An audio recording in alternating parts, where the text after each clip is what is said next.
Hello students, कैसे हैं आप लोग। आई होप आप सभी अच्छे होंगे। जैसा कि आप लोगों को पता है कि हमने हाफ ईयरली को एग्जाम को लेकर के एक नया इनिशिएटिव स्टार्ट किया है, जिसमें हम क्लास 6 के साइंस और मैथ्स के टॉपिक्स को कंप्लीट कर रहे हैं। आई होप आपने पहले उन वीडियोस को देखा होगा। अगर नहीं देखा है तो प्लेलिस्ट में जाकर के क्लास 6 की साइंस प्लेलिस्ट में जाकर के वो सारे टॉपिक्स आप कवर कर सकते हैं जो मैंने ऑलरेडी करा दिए हैं। और अगर आप ये सीरीज को एंजॉय कर रहे हैं तो आप अपने और भी फ्रेंड्स के साथ शेयर कीजिएगा, सो दैट थोड़े से और ज्यादा व्यूज आए और हमें थोड़ा सा मोटिवेशन मिले।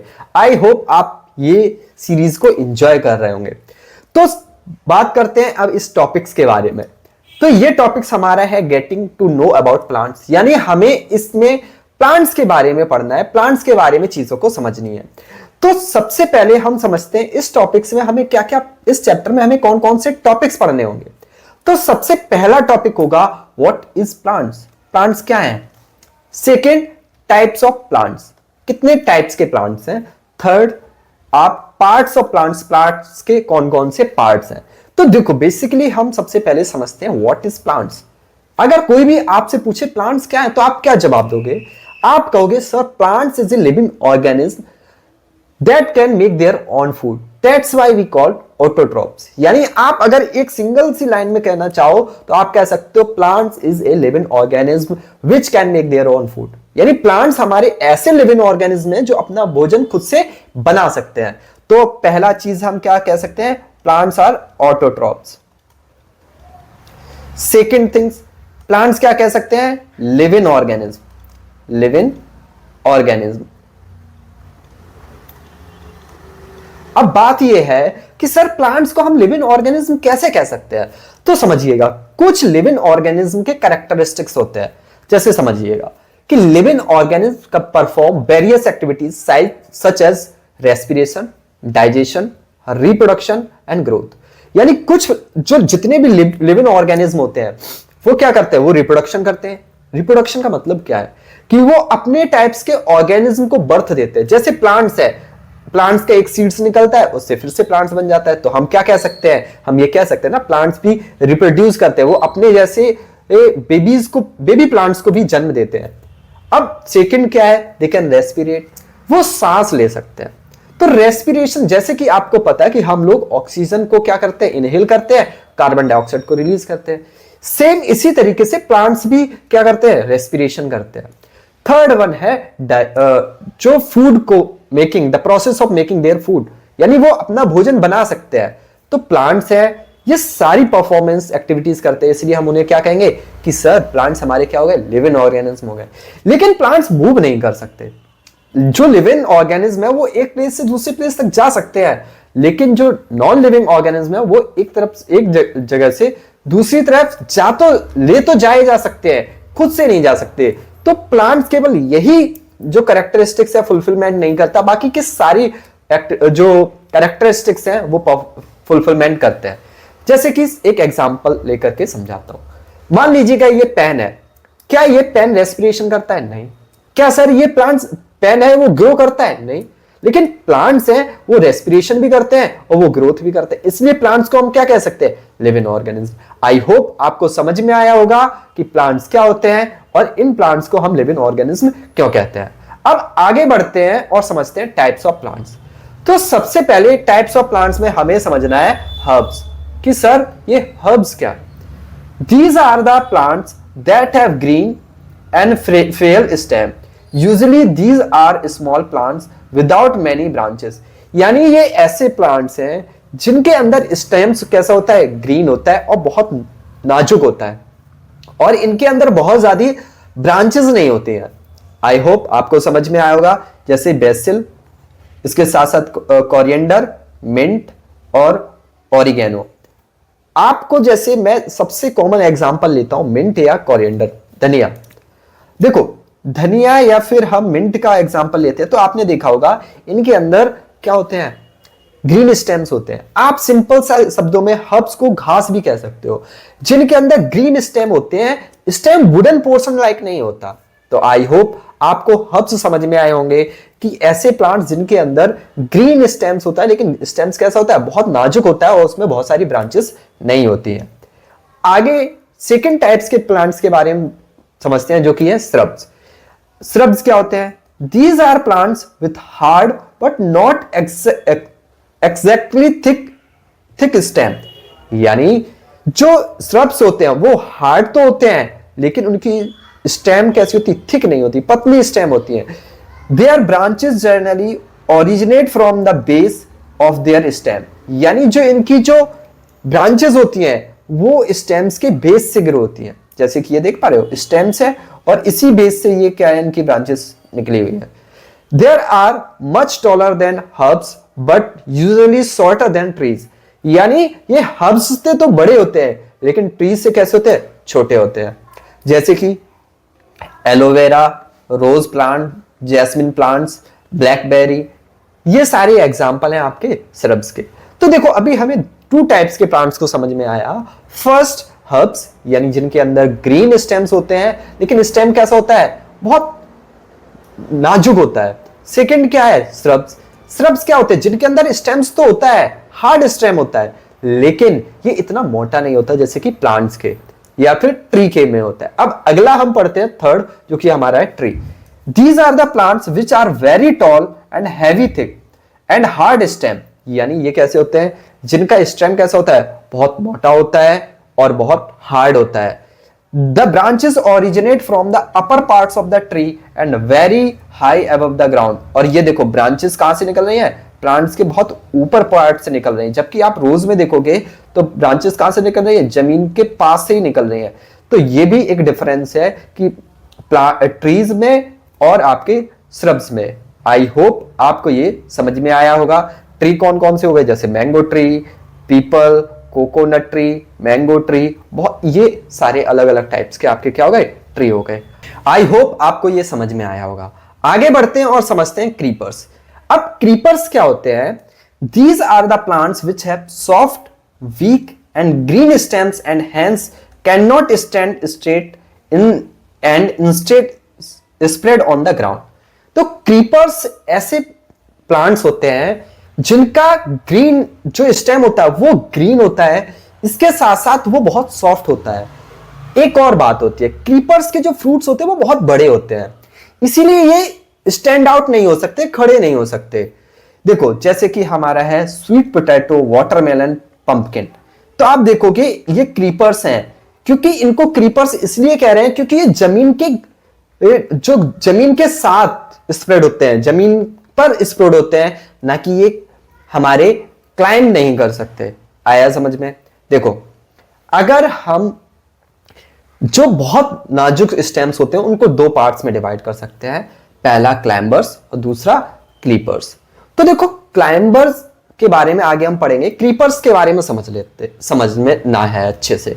क्या है? देखो कि ऐसे प्लांट्स जिनका ग्रीन स्टेम्स होता है और स्टेम ग्रीन होने के साथ साथ ये क्या करता है? ये ग्रो करता है जमीन के साथ, क्योंकि इनका फ्रूट्स बहुत बड़ा होता है। जबकि क्लाइंबर्स कैसे प्लांट्स होते हैं समझते हैं। These are also plants with the soft and weak stem but instead of spreading on ground they take support with the nearly object to climb up. जैसे कि ये प्लांट्स भी, इनका भी स्टेम्स वीक होता है, लेकिन क्या होता है कि इनके पास पहला तो बड़े फल नहीं होते।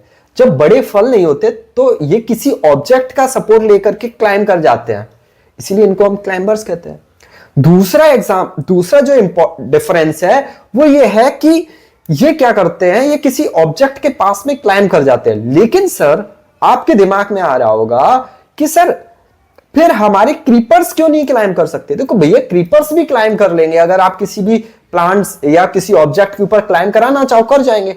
लेकिन प्रॉब्लम ये होगी जब बहुत बड़ा वाटरमेलन जब उसमें लग जाएगा तो आप देखोगे कि ये जो इसका ये स्टेम है, ये ऑब्जेक्ट है, ये इसको होल्ड नहीं कर सकता, तो उसका स्टेम से टूट जाएगा।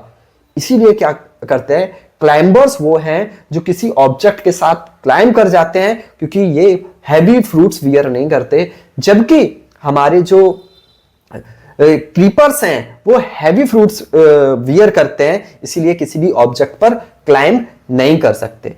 तो आई होप अब आपको समझ में आया होगा कि सर प्लांट्स कितने टाइप्स के होते हैं। तो हम कह सकते हैं सर प्लांट्स 4 टाइप्स के होते हैं। फर्स्ट वन हमारा herbs, second one shrubs, third one climbers, fourth one creepers. देखो अब सभी को याद रखने का सिंपल सा तरीका स्टेम्स की हेल्प से समझते हैं। सबसे पहले श्रब्स में स्टेम्स जो होती है वो कैसी होती है, बहुत नाजुक होती है और पतली होती है, ग्रीन होती है, जैसे कि आपकी धनिया और पुदीना। ये कैसे हो गए, हर्ब्स हो गए। अगला क्या हमारा, श्रब्स। श्रब्स ऐसे होते हैं जिनके अंदर स्टेम्स तो होता है लेकिन वो बहुत पतला होता है, थिन स्टेम होता है। इसके साथ साथ उनका जो स्टेम्स होता है वो मजबूत होता है कंपेयर में हर्ब्स के, लेकिन ट्री के कंपेयर में वो पतला होता है। तो थर्ड हमारा है ट्री। ट्री क्या होते हैं, ऐसे प्लांट्स जिनका जो स्टेम्स होता है वो काफी मोटा होता है। इसके साथ साथ ये कैसे होते हैं, ये बहुत मजबूत होते हैं और इनकी जो ब्रांचेस होती हैं वो जमीन से काफी ऊंचाई पर ब्रांचेस निकलती हैं। थर्ड हमारा है क्रीपर्स। क्रीपर्स ऐसे होते हैं जिनका स्टेम ग्रीन होता है लेकिन ये जमीन में ग्रो करते हैं। लेकिन क्लाइंबर्स ऐसे प्लांट्स होते हैं जो जमीन के साथ किसी भी ऑब्जेक्ट के साथ क्लाइंब कर सकते हैं, जैसे कि हमारा कुकम्बर्स हो गया, बीन्स हो गए, इसके साथ मनी प्लांट। आई होप आपको यहां तक चीजें समझ में आई होंगी टाइप्स ऑफ प्लांट्स के बारे में। अब आगे बढ़ते हैं और पार्ट ऑफ प्लांट्स को समझते हैं। देखो क्या होता है कि हम प्लांट्स को 2 पार्ट्स में डिवाइड करते हैं, रूट सिस्टम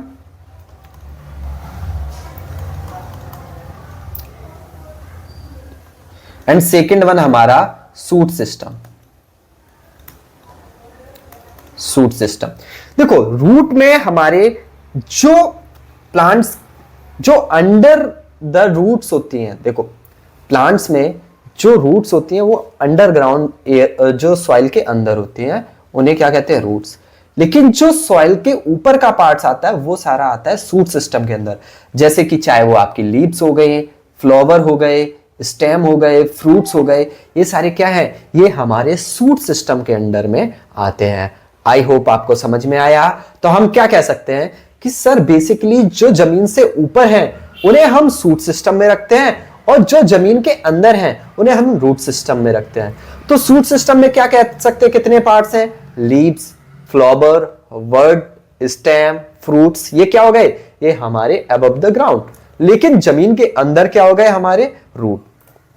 तो यही है आपका अगला question, plants have 2 main system, यानी प्लांट्स के कौन से 2 मेन सिस्टम होते हैं, गैस करना है। तो जैसे कि अभी हमने बताया आपको क्या होता है, रूट सिस्टम और सूट सिस्टम। आई होप आपको ये समझ में आया होगा और हो सकता है कि बहुत सारे स्टूडेंट्स ने इसका आंसर अपने मन से भी दिया होगा। आगे अब हम बढ़ते हैं और समझते हैं 1-1 पार्ट्स के बारे में। सबसे सूट सिस्टम क्या है, the aerial part of the plants which grow on shoot upward, यानी ये कैसा है, एरियल पार्ट है। एरियल पार्ट का मतलब क्या है, जो हवा के कांटेक्ट में है उसे हम एरियल पार्ट कह रहे हैं। और ये जमीन से कैसे ग्रो करता है, अपवर्ड डायरेक्शन में ग्रो करता है, ऊपर की तरफ ग्रो करता है। जबकि हमारा रूट सिस्टम है composed of the organs that beneath into the ground. ये क्या होता है, ग्राउंड के अंदर होता है और इसे क्या कहते हैं, रूट सिस्टम कहते हैं। तो जो हमारा एरियल पार्ट है वो हमारा सूट सिस्टम है और जो जमीन के अंदर है वो हमारा रूट सिस्टम है। आई होप अब तो आपको समझ में आ गया होगा। अब हम सबसे पहले 1 बाय 1 करके सारे जितने भी फंक्शन है सूट के या रूट के, ऑर्गन्स के, एक एक करके फंक्शन समझते हैं। तो सबसे पहले हमारा फंक्शन है सूट का, देखिएगा, provide structure by holding it upward. जो स्टेम है, इसका जो सूट का जो सबसे पहला ऑर्गन है वो हमारा स्टेम। स्टेम्स के बारे में समझते हैं। तो देखो स्टेम क्या करता है, ये प्लांट्स को एक तो अपवर्ड की तरफ में उसे होल्ड करके रखता है, दूसरा transport fluid between through the holes plants, और एक जगह तक से दूसरी जगह तक क्या करते हैं, न्यूट्रिशन को ट्रांसपोर्ट करते हैं। जैसे कि जो फर्स्ट चैप्टर में हम लोगों ने पढ़ा था, क्या समझा था, यही तो हम लोगों ने पढ़ा था कि सर जो वाटर होता है वो किसके, स्टेम्स के थ्रू, या फिर लीव्स ने जो फ्रूट्स बनाया है वो किसके थ्रू एक्सपोर्ट होता है, वो स्टेम्स के थ्रू होता है। लेकिन स्टेम्स के अंदर भी 2 हार्मोन्स होते हैं, एक को कहते हैं जाइलम और दूसरे को कहते हैं फ्लोएम। जाइलम जल ले जाने का काम करता है जबकि फ्लोएम फूड ले जाने का काम करता है। राइमिंग वर्ड की तरह से आप इनको याद कर सकते हो। आई होप आपको स्टेम समझ में आया होगा। क्या फंक्शन है स्टेम्स का, प्लांट्स को होल्ड करके रखता है और फूड को और मिनरल्स को ट्रांसपोर्ट करता है। आगे बढ़ते हैं और समझते हैं रूट सिस्टम। अब रूट का क्या काम है, देखो अब रूट का काम क्या है ये समझते हैं। देखो पहले तो हम समझते हैं रूट्स के भी टाइप्स होते हैं, प्राइमरी रूट और सेकेंडरी रूट। तो प्राइमरी रूट्स क्या है, जो मेन ब्रांचेस हैं वो क्या है प्राइमरी, और जो ये छोटी छोटी और भी सब ब्रांचेस हैं इनको कहते हैं सेकेंडरी रूट्स। आई होप आपको समझ में आया होगा। प्राइमरी रूट्स वो रूट्स होती है जो पहला हिस्सा, जो उसकी सब ब्रांचेस नहीं होती हैं। जो रूट्स की सब ब्रांचेस होती है उन्हें कहते हैं सेकेंडरी रूट्स। अब एक और बात समझना है, प्लांट्स के पास अपनी अलग अलग टाइप्स की रूट्स होती हैं। एक होता है टैप रूट, जो सिंगल रूट्स होती हैं लाइक स्मॉल ब्रांचेस, लेकिन सेकंड होते हैं फेवरस रूट्स, जिसके अंदर बहुत सारी छोटी छोटी सब ब्रांचेस होती हैं, उन्हें क्या कहते हैं फेवरस रूट। तो ए हमारा है वो हमारा टैप रूट का एग्जांपल है, और बी है वो हमारा फेवरस रूट का एग्जांपल है। आई होप आपको part of the types of the root को भी समझ में आया होगा। There are two types of root, tap root और फेवरस रूट। अब आगे बढ़ते हैं और समझते हैं फंक्शन क्या है रूट्स के। देखो पहला एब्जॉर्बिंग वाटर एंड मिनरल्स, पहला जो सॉइल से मिनरल्स और वाटर को एब्जॉर्ब करके प्लांट्स तक देते हैं। दूसरा है एनकोरलाइंग द सपोर्ट द प्लांट्स, तो ये प्लांट्स को सपोर्ट प्रोवाइड करते हैं। स्टोरिंग फूड, और फूड को स्टोर करके रखते हैं। तो बेसिकली हम कह सकते हैं रूट्स के थ्री फंक्शंस हो गए, पहला अब्सॉर्बिंग मिनरल्स एंड वाटर, इसके साथ प्लांट्स को सपोर्ट करके रखना, और तीसरा है सॉर्टिंग स्टोरिंग फूड। अब what is leaf? A leaves is the flattened lateral outer growth from the stems of variculous plants. Most cases leaves or green contain chlorophyll which make their the pigment sites of the photosynthesis. यानी stems के outer parts को हम leaves कहते हैं, और इसका काम क्या होता है? इसका काम होता है, देखो फंक्शन क्या होता है, दे beyond photosynthesis leaves also roll the plant's life such as transportations and gases exchange from the sunlight and habitats. यानी देखो अब हमें समझ में ये आ गया सर कि लीव्स क्या है, लेकिन अभी हमें समझना ये है कि इसके फंक्शन क्या है। तो फंक्शन को समझने के लिए देखो पहले समझिएगा कि लीव्स क्या करता है, इसको किचन ऑफ द प्लांट्स कहते हैं। क्यों? क्योंकि ये फोटोसिंथेसिस कर सकता है। क्या कर सकता है? फोटोसिंथेसिस कर सकता है।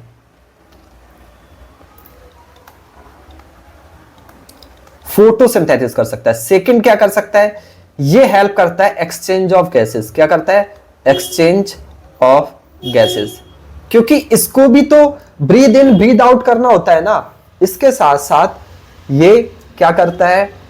ये सनलाइट को भी लेता है। क्या लेता है? सनलाइट लेता है। आई होप आपको समझ में आया होगा। तो हम क्या कह सकते हैं? Plants can make food with the help of leaf, that's why leaves is called kitchen of the plants. क्योंकि हम लोग अपना खाना कहां बनाते हैं? किचन में। तो प्लांट्स अपना खाना कहां बनाते हैं? लीव्स में। इसलिए हम किचन ऑफ द प्लांट्स किसे कह सकते हैं? लीव्स को। तो देखिएगा लीव्स के अंदर ही स्मॉल पोर्स होते हैं जो कि हमें नेकेड आइज से विजिबल नहीं होते। अगर हम माइक्रोस्कोप से देखेंगे तब हमें इस टाइप्स के स्मॉल पोर्स दिखाई देंगे। इन्हें क्या कहते हैं? इन्हें कहते हैं स्टोमेटा। तो देखो stomata pores on the leaves surface allow to gas exchange. ये क्या करते हैं? माइक्रोस्कोपिक पोर्स होते हैं जो बहुत छोटे होते हैं। ये गैसेस के आदान प्रदान करने में हेल्प करते हैं। देखो ये पोर्स है और ये क्या करते हैं? ओपन होते हैं और क्लोज होते हैं। जब ओपन होते हैं तो गैस बाहर निकलती है, क्लोज होती है तो रुक जाती है, जिससे क्या होता है? गैस के आदान प्रदान होने में हेल्प होती है। यानी स्टोमेटा है वो लीव्स का एक बहुत इंपॉर्टेंट पार्ट्स है, ऑर्गन्स है, जो हेल्प करता है किसमें? प्लांट्स को गैस के एक्सचेंज करने में, जो कि नेकेड आई से नहीं देखा जा सकता। आई होप आपको यहां तक भी समझ में।